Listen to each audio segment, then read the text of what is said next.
What are you do? What's he doing? Matt, what are you doing?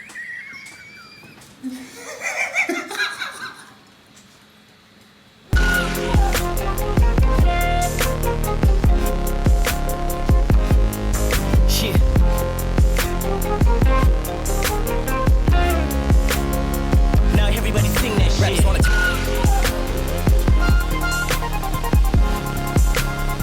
Now everybody sing that shit.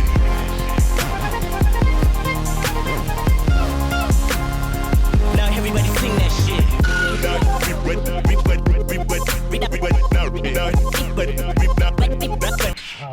Bruh, it's interesting because nothing has been happening in the sneaker world, but a lot has been happening in the sneaker world.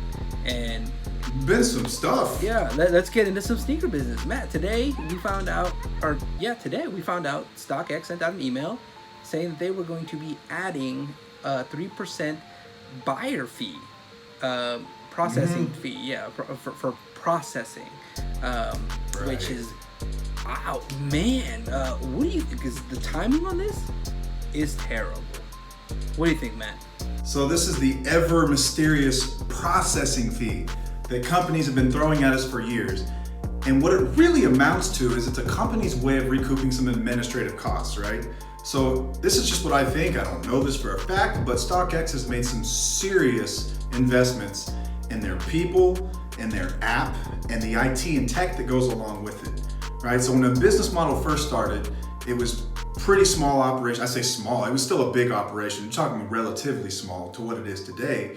And they had some authenticators. It was run out of an office in Detroit, and it's grown. It's gotten huge, and they've made some huge investments to be the biggest platform out there for sellers. And I think that there's been some huge investments they've made. And maybe as ownership takes a look at the books and they're thinking to themselves, this just ain't gonna cut it anymore. They've got different commissions that they charge for different seller levels that range anywhere between, I think, 12% and down to like 5 or something. I don't even know what they are, but there's a range there. But what it amounts to is that it just hasn't been enough. And so they felt like instituting this fee. Now, is the timing as bad as it could possibly get? Yeah, it seems like it.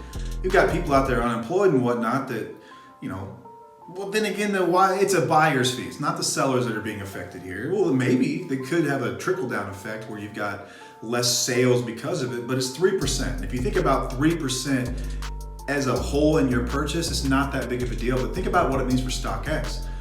3%, let's say 9%, 9.5% was their take, which I think it was at one time. 9.5% is what their fee was. Now they have effectively increased their gross revenue by 33% by adding a 3% fee, which is huge for them. That's huge for the company. That could be substantial. That's material at the very least. But is it timing bad? Yeah, it's pretty rough. What do you guys think? Like, it's just not a good look right now. Like, people are out of work. I mean, the country is literally, 22 million people are out of work right now? Dog. A lot of people. And you're going to raise the prices jobs on anything, like anybody who it's like price gouging. And you're right. And I mean, the seller or the buyer or seller fee has been there, but now they're adding this on the backside of things. You were getting you were getting charged to buy now, or to sell. Now you're getting charged to buy. But whether or not you needed to do it, for your investors or not, like, the timing couldn't be any worse. You know what I mean? Especially.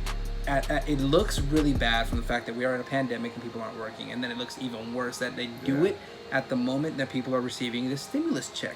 So it's like that's true. This is also grimy, I believe, bro. Was it 2020 or end of 2019 that we started seeing sales tax for the first time. We never saw sales tax on these purchases last year. For years. And so now you've got sales tax, which is 8.25% or so, and then you've got another 3%. You're talking about almost 12% is going toward nothing that has to do with the shoe whatsoever. It's administrative costs and it's the tax man. Uncle Sam's gonna get his piece. StockX wants theirs too, apparently. Well, crazy thing is, like, if you're selling a shoe for $280, you know what I'm saying? Like, let's say you sell a shoe for $280, they're taking about 50 of it.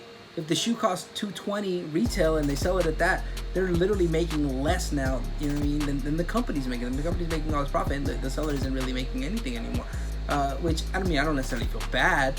this is the name of the game, but for them. But at the same time, like as a whole, from a big picture standpoint, like this just seems really grimy, really uncool. It seems that way, but there's always more to these kinds of things. So you think about what's going on in the economics of it all. They're a company too. People are probably buying a lot less, and they could be in panic mode because it did say in the email that any bids placed before April, was it 20th? 22nd. Or 12th? 22nd of April, which we're not quite there yet, but any bids placed prior to that, you're grandfathered in, no fees, but anything after that, which tells me it throws up red flags at the very least. You got a company possibly struggling right here to stay afloat.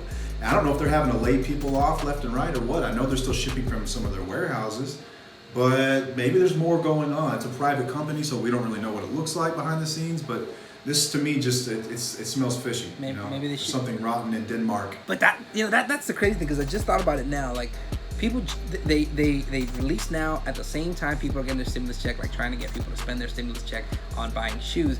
Boy, if you don't save that money for rent or fucking food like you need it, you better not be buying shoes with stimulus. But at the same time, who am I to tell you what to do with your money? Do what you need to. You know what I'm saying?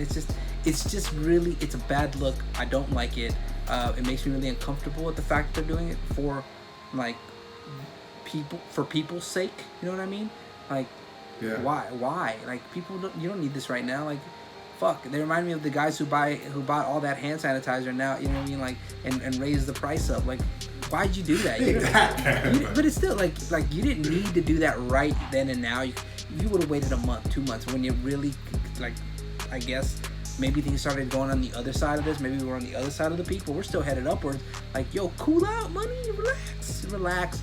Bad move. I've got some thoughts on what this does to their competition, which is their primary competition is GOAT and the sneaker app, consignment, verification business. So you've got GOAT, who has always had a bit of a premium over StockX, but from the customer's perception of GOAT is that it's a better quality company and you get less fakes that travel through there. Now StockX has had tons of horror story, fake incidents. They've got all kinds of stuff. I bought something dead stock from them one time. I got gum in the pocket that was dead stock and it smelled like Fabuloso.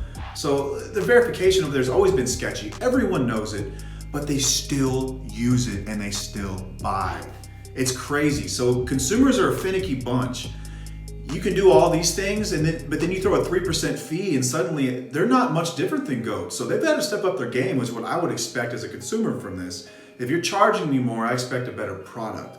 From some way, they're going to have to change something that makes everyone feel better about this 3% fee, because most people are okay with paying for quality if you're getting it. But this is StockX we're talking about. This is like the McDonald's of sneakers. Like, they don't really care about the quality. You expect to get screwed over a little bit from StockX. We'll see. We will see. There we go with another segment of Sneaker Business with Off the Cut.